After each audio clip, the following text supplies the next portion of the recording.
Sponsored by CPMS Limited, Comprehensive Property Care.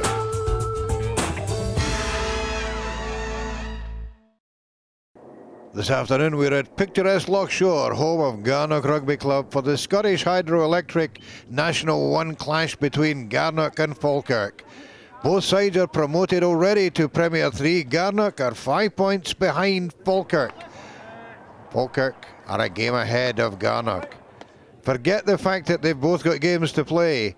This one is the one that'll decide the championship.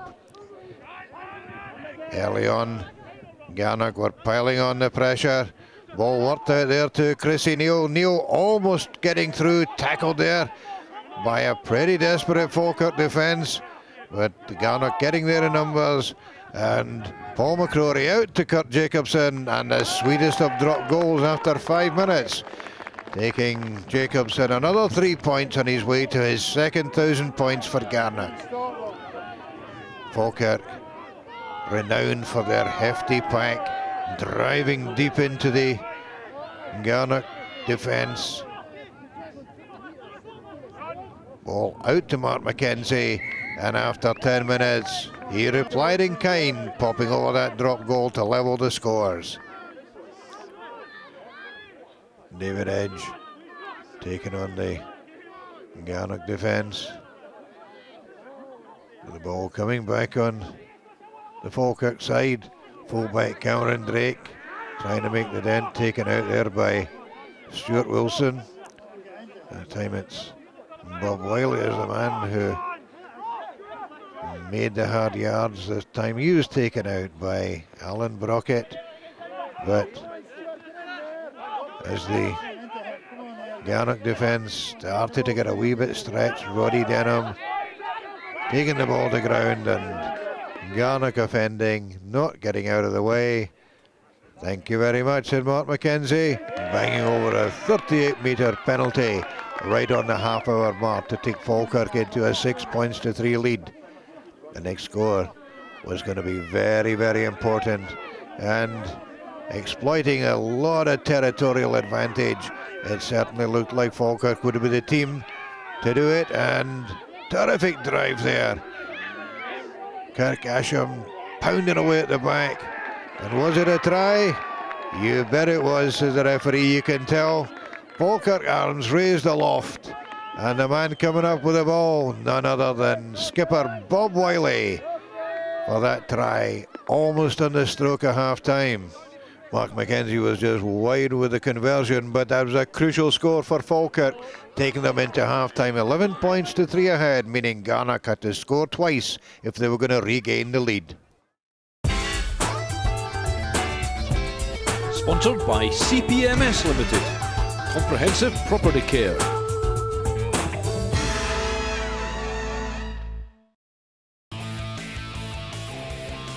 Kukri Sports, a sportswear revolution. Scottish Rugby Radio is on Sky TV channel 0195 every Monday at 9 o'clock and now includes the Borders Rugby Roundup. But our website is also a one-stop shop for news and results, as well as Ron Evans Club Roundup, special interviews and lots more besides. I'm Stuart Cameron. Join me at ScottishRugbyRadio.com.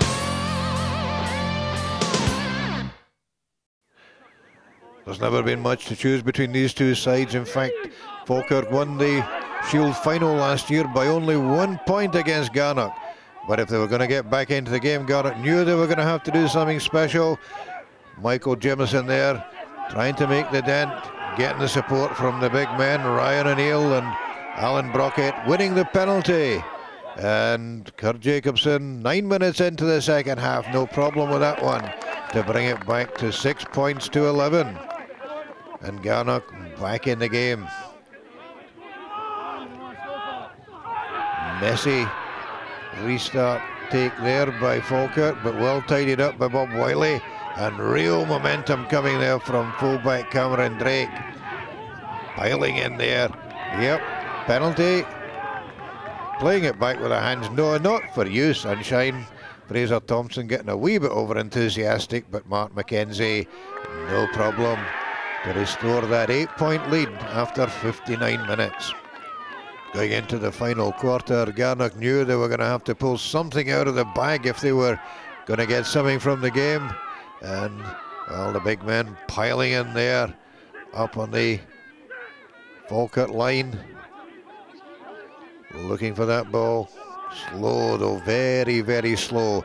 Ryan O'Neill in there girdling for it, along with Paul McCrory. And finally the ball appearing. McCrory giving number 8 Ross Miller the chance to have a thundering dip at the line, but held up there by the Falkirk defence. McCrory having a go himself, and the forwards piling in. Stuart Wilson there, looking for that ball, looking for the chance, but held up short of the line. Penalty for offside. Yep. And no argument what Garnock were going to do with that one. Up step Kurt Jacobson, but oh, the ball just wide. He would have expected that to go over, but not today. So going into the final stages, Falkirk with the field position, with the momentum. Number 8 Cole Ronald taking the ball into midfield, knocked over there by Gareth McCrory. And the Falkirk forwards piling in. Kevin McKenzie, my goodness, that was his brother almost driving him over. And the man who rolled over, yes, big second row, Bill Folds. He was the man who came up with the ball. You can see what it meant to the Falkirk players. You can see what it meant to Bill Folds once they got him back on his feet. Yep, he said, it's my ball, I'm the man. And we're winning. No problem for McKenzie. Popped that one over, 21 points to 6, and there was really no way back now for Garnock. And all Falkirk had to do was stick the ball up the jumper, keep it solid, and the tie was theirs.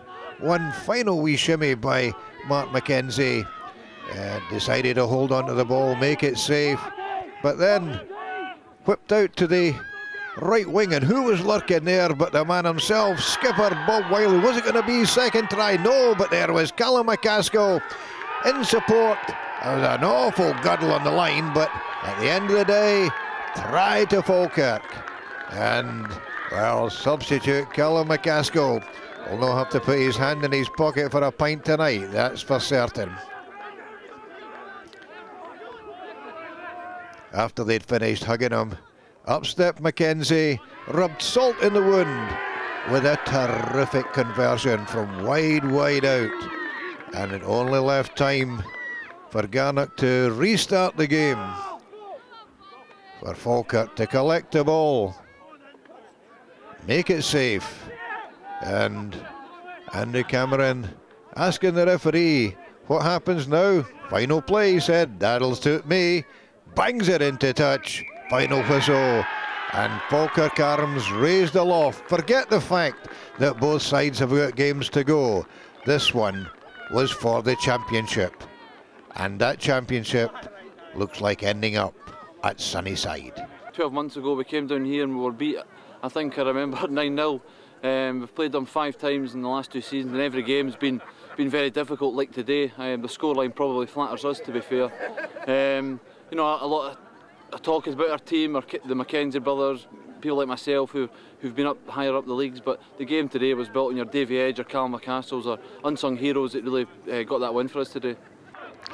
Falkirk now likely to take the National 1 title, but both sides will go into Premier 3 next season, and we wish them all the very best. This is Ron Evans for Scottish Rugby Television at Lochshore. Sponsored by CPMS Limited. Comprehensive Property Care.